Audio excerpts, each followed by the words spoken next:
नमस्कार दोस्तों, आज के इस वीडियो में हम घट्टा चक्र की बुक के बारे में डिटेल से जानने और समझने वाले हैं। बहुत सारे स्टूडेंट्स का ये सवाल होता है कि घट्टा चक्र की किताबें हमें क्यों पढ़नी चाहिए, ये हमारे लिए किस तरह से लाभदायक है, ये कौन कौन से एग्ज़ाम के लिए एलिजिबल है, इन्हें कब पढ़ना चाहिए, कैसे पढ़ना चाहिए, और ये जो घट्टा चक्र में जो क्वेश्चन आए हुए हैं क्या ये क्वेश्चन एग्ज़ाम में हमारे रिपीट करते हैं, पूछे जाते हैं, और साथ ही साथ ये मुख्य जो आर के एग्ज़ाम अभी आने वाला है क्या इसमें इसे यूज़ किया जा सकता है, क्या इसके लिए ये बढ़िया है, या यूपीपीसीएस के जो ऊपर के एग्ज़ाम होने वाले हैं या बिहार के जो एग्ज़ाम होने वाले हैं क्या इसमें ये यूज़फुल है।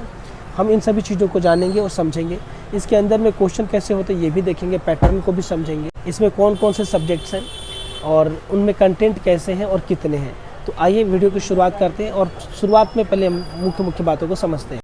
तो दोस्तों, घटना चक्र प्रवलोकन की जो किताब होती है इनमें आपके स्टेट पीसीएस वगैरह में जो क्वेश्चन पूछे जाते हैं, मुख्यतः स्टेट पीसीएस में जो क्वेश्चन पूछे गए होते हैं पूर्व के वर्षों में, उनका एक संग्रह होता है, ठीक है ना।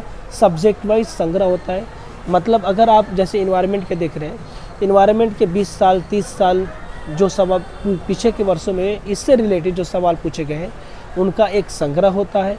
आमतौर पर ऐसा देखा जाता है कि जो पीसीएस वगैरह के जो एग्ज़ाम्स होते हैं उनमें पीछे के वर्षों में जो सवाल पूछे गए हैं उनको रिपीट किया जाता है, कई बार उनको रिपीटेड सवाल मिलते हैं।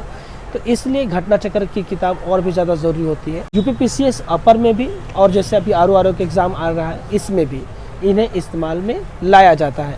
ना सिर्फ यूपीपीसीएस में बल्कि आपके जो बिहार पीसीएस है, झारखंड पीसीएस है और अन्य स्टेट लेवल एग्ज़ाम आप उसमें घटना चक्र की किताबों को यूज़ कर सकते हैं, ठीक है ना।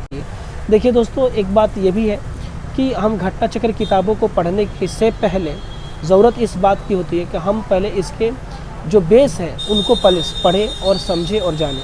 जैसे अगर हम हिस्ट्री किताब पढ़ते हैं, मॉडर्न हिस्ट्री पढ़ते हैं, तो इनसे रिलेटेड कोई स्टैंडर्ड बुक या नोट्स हो तो पहले हम उसको पढ़ें, उनको समझें, ताकि हम जब इसको लगाएंगे ना तो हमारा क्या होगा, एक रिवीजन होगा। समझ रहे हैं, ये क्वेश्चन यानी क्वेश्चनों का संग्रह है, ठीक है। तो सिर्फ इसके लगा जाने से हमारा पूरा काम नहीं हो पाता, हमें बेस को भी अच्छे से पढ़ना और जानना होता है। समझ में आ रही बात ना। हम सभी चीज़ों को बिल्कुल बेसिक से एक डिटेल से समझाने की कोशिश करें ताकि आप इन चीज़ों को अच्छे से इस्तेमाल कर सकें। तो पहली बुकलेट हम दिखा रहे हैं आपको पर्यावरण एवं परिस्थिति की। आइए हम इसको थोड़ा अंदर से देखते हैं। सभी का इंडेक्स तो देखना मुश्किल होगा, कोशिश करेंगे कि ज़्यादा से ज़्यादा दिखा पाए।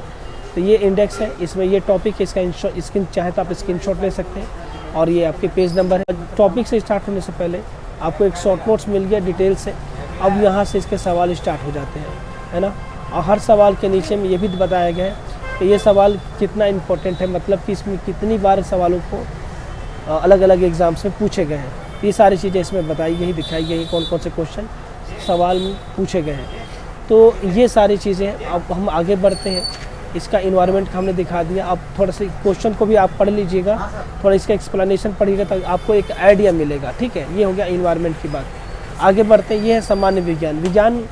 ये वो किताब है जो सभी स्टेट पीसीएस में बहुत ही काम आती है, खास करके यूपी और बिहार में। ये आपका टॉपिक है, आप देख सकते हैं, ठीक है। अब आइए थोड़ा सा अंदर के सवालों को भी हम देख लें। तो सवाल कुछ इस प्रकार से होगा। जैसा कि आप जानते हैं एक शॉर्ट नोट्स होता है, तो शॉर्ट नोट्स इसमें भी है, ठीक है। ये रहा शॉर्ट नोट्स हुआ, ठीक है। तो शॉर्ट नोट्स में क्या टॉपिक को थोड़ा सा एक आपको ओवरव्यू दे दिया जाता है और अंदर में आपके क्वेश्चन पूछे गए होते हैं जो आपको देख सकते हैं। जैसे 2020 में, 2010 में, है ना। ये सवाल 2 बार 18 और 19 में लगातार, जैसे मैंने कहा आपसे, रिपीटेड सवाल, है ना, आप देख सकते हैं। 18 में भी पूछा गया और इसी सवाल को फिर 19 में भी पूछ लिया गया। तो रिपीटेड सवाल आते हैं, आप इसके लिए हमेशा तैयार रहें। इसलिए कहा जाता है, देखिए यहाँ पर देखिए इसको, तो देखिए अब कितने साल रिपीट किया गया है, कई बार पूछा गया इसी सवाल को, एक ही सवाल को कई बार पूछा गया इसको, है ना। तो इसीलिए कहा जाता है घटना चक्र किताबों को आप लगाते हैं तो ये लाभ होता है कि कई बार रिपीटेड सवाल होते हैं तो वो आप इजीली कर पाते हैं।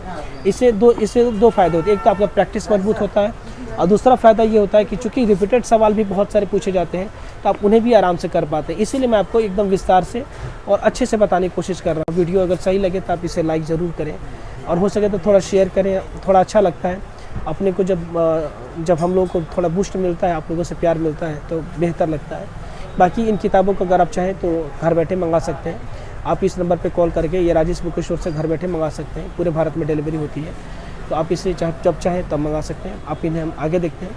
यह है भारतीय राज्य व्यवस्था एवं शासन, अगली बुकलेट है। थोड़ा सा इसके भी इंडेक्स को देख लेते हैं, है ना।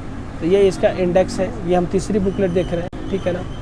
और छोटा सा नोट्स होगा आगे में, और उसके बाद इसका कंटेंट स्टार्ट हो जाएगा। जैसे आप नोट्स देख रहे हैं और उसके बाद क्वेश्चन वगैरह आपके लगातार पूछे जाएंगे। ये तीसरी बुकलेट थी। और ये है हिस्ट्री में अब इस बार 2 किताबें आई हैं, एक ये पूर्वावलोकन और एक एनसीईआरटी का सार, है ना। तो इस हिस्ट्री में भी वही चीज़ होगा कि शुरुआत में इंडेक्स होंगे, इंडेक्स को हम दिखा देते हैं आपको, ये रहा। और आगे में जो है आपके टॉपिक के क्वेश्चन और आंसर नोट्स के साथ साथ होंगे। तो हिस्ट्री के 2 बुकलेट हैं। आगे बढ़ते हैं, ये है इकोनॉमी को भी देख लीजिए आप, ठीक है ना। ये कुछ इस प्रकार से किताब है, बढ़िया है, सारी किताबें बहुत ही बढ़िया है ना। आप देख सकते हैं 245 सामान्य अध्ययन प्रश्न पत्रों को शामिल किया गया। 245 मामूली नहीं होता है, बहुत ज़्यादा होता है। तो ये उनका एक संकलन है। तो और ये है 2024 की जो लास्ट किताब है जो घटना चक्र में आई है, सामान्य भूगोल, इसे भी आप देख सकते हैं। तो दोस्तों ये पूरा मैंने घटना चक्र की पूरी किताबों को डिटेल से बताया और समझाने की कोशिश किया। अगर आपको ज़रूरत हो तो आप इसे अपने इस्तेमाल में ला सकते हैं, पढ़ सकते हैं।